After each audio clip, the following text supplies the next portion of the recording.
blessed assurance, Jesus is mine.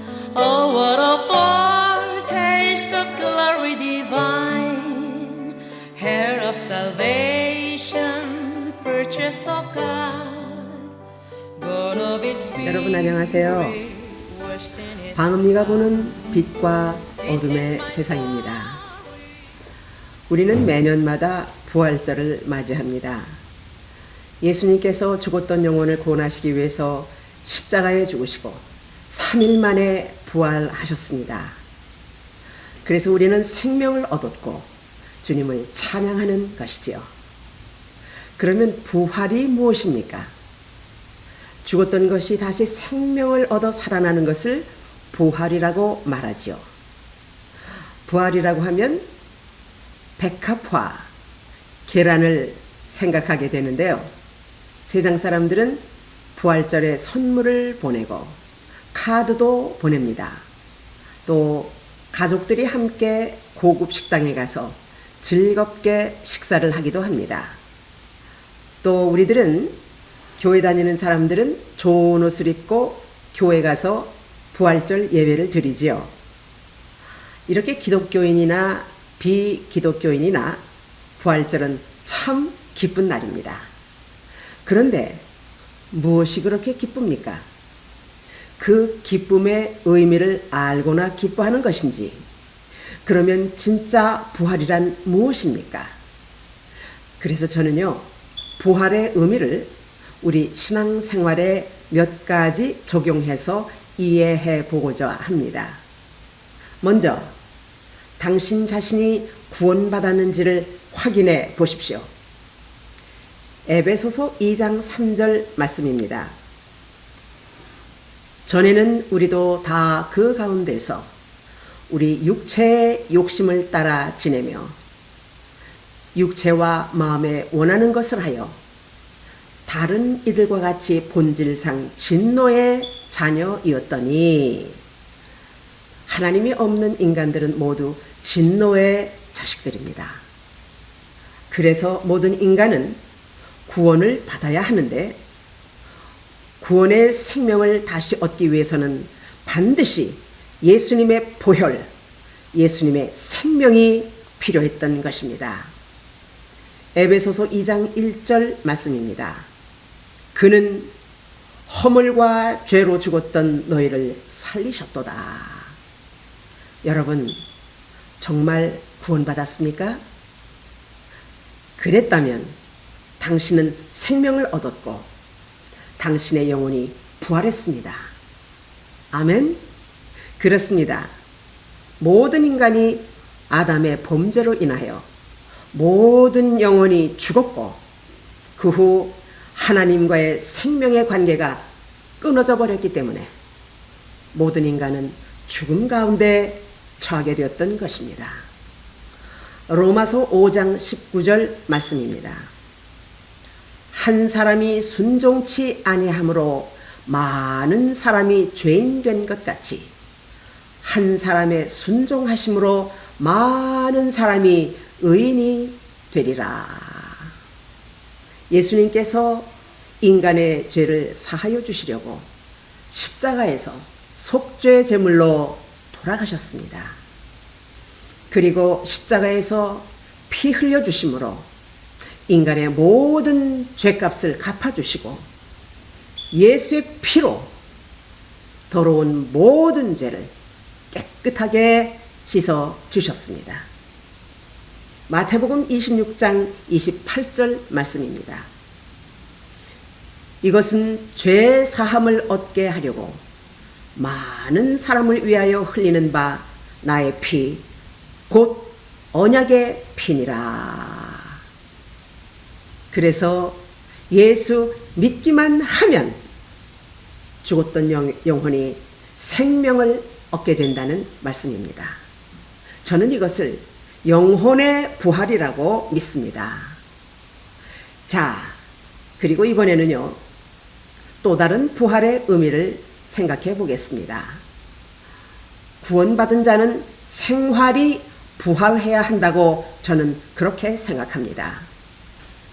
구원받았다고 말하면서 교회 다니는 자들 중에는요, 아직도 세상 사람들처럼 사는 사람이 얼마나 많은지 모릅니다.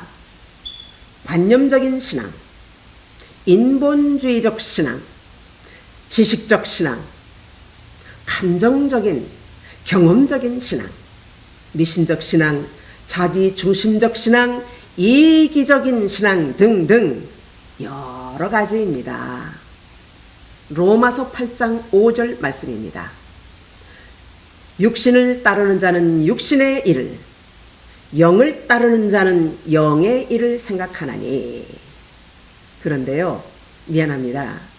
제가 볼 때 이런 류의 교인들은요, 영적인 부활의 구원을 경험하지 못했다고 생각합니다. 미안합니다. 정말 구원받았다면요, 하나님 중심, 말씀 중심으로 신앙생활을 하게 될 것입니다. 그것은 그의 영혼이 하나님께 초점이 맞춰져 있고 최선을 다해서 하나님 중심으로 살아가게 되는 것이지요. 그러나 인간은 죄성과 연약성 때문에 실수하고 또 넘어지고 그럴 수 있습니다.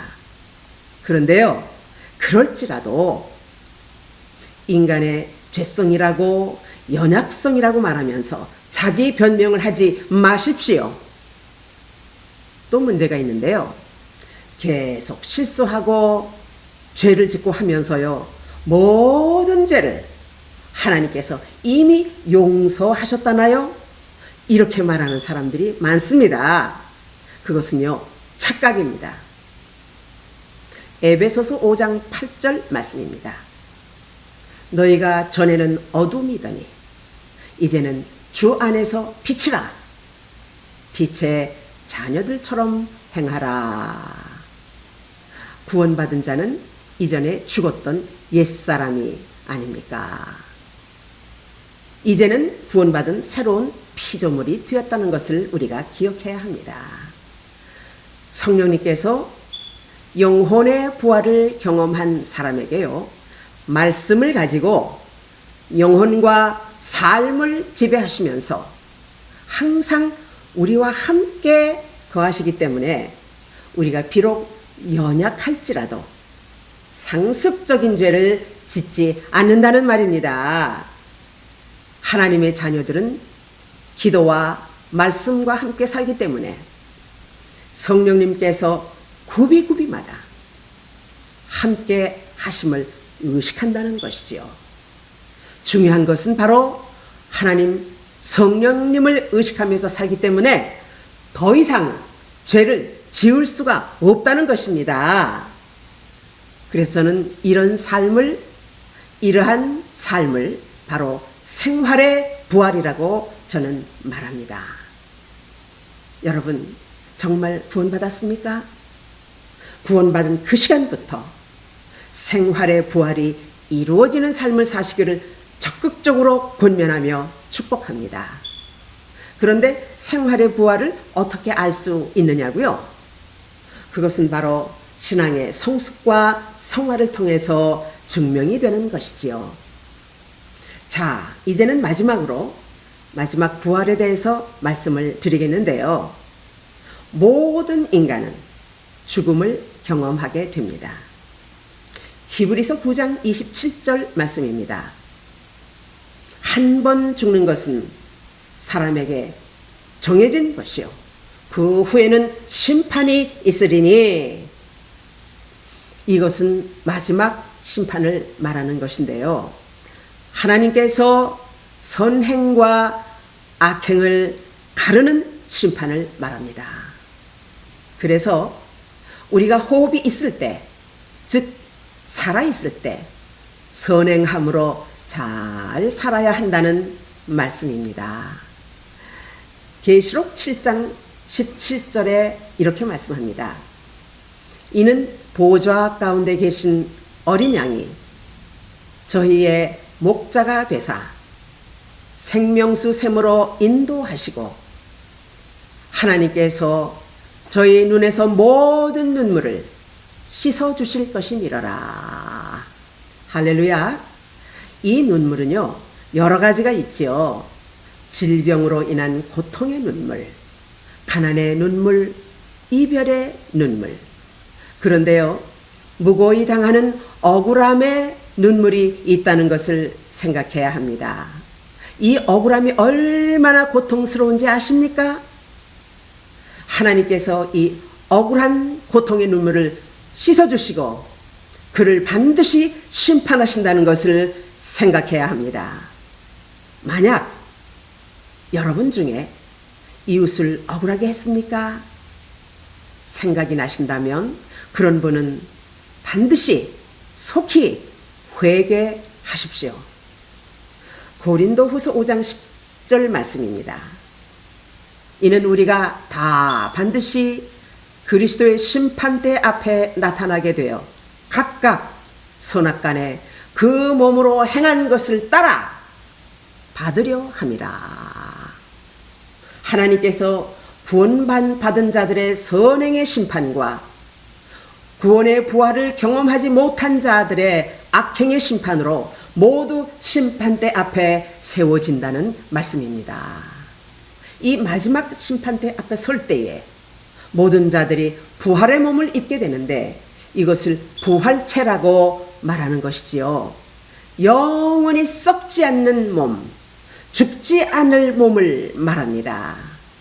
그리고 심판 후에는 하나님의 자녀, 구원받은 자는 부활체로 영생 천국에서 복락을 누릴 것이고 구원받지 못한 자는 영원한 지옥불에서 고통을 당하게 될 것이라고 말씀하고 있습니다. 오늘 저는 부활을 생각하면서 구원의 부활과 또 생활의 부활과 마지막 심판을 위해서 부활체를 입는 부활에 대해서 말씀을 드렸습니다. 여러분, 우리 모두 영생을 위한 부활체를 입으시고 천국에서 하나님과 영생의 복을 누리시는 저와 여러분이 되시기를 축복합니다. 할렐루야! To be continued. 다음 시간에 또 다른 사연으로 만나 뵙겠습니다. 이 영상은 Living Water Mission of New Light에서 제공합니다. 선교에 동참해 주시는 마음으로 구독과 좋아요를 부탁합니다. 우리 모두 함께 하나님께 영광이 될 줄로 믿습니다. 여러분 안녕히 계세요.